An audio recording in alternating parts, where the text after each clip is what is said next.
This is Tyson Ray, financial advisor at Form Wealth Advisors, where we exist to help make life better for our clients and those in our community.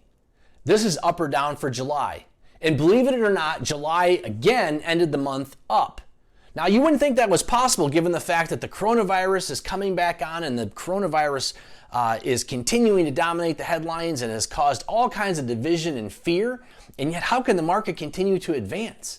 And it's doing so because people forget that the market is long-term. The market is collectively humanity looking out months, quarters, years into the future and pricing that into the present.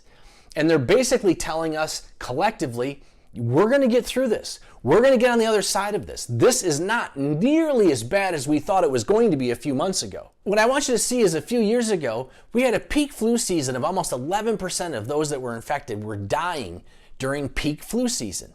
It averages somewhere between 6 to 8% a year. And when we got into February and March, you had this huge spike, this huge increase. And the percentage of people dying because of the COVID got factored into this. And the fear just ran rampant around the world. And the market corrected because of that. But then as we got more and more data, that death rate dropped dramatically. Almost as fast as it went up, it went down.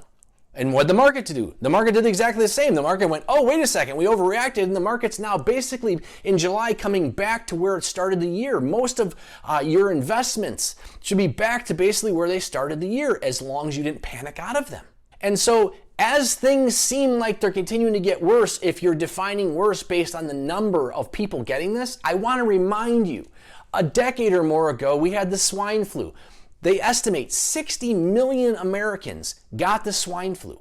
And if COVID is more contagious than the swine flu, then one would logically assess that there are more likely going to be over 60 million Americans that are going to get COVID, or worse, more than that.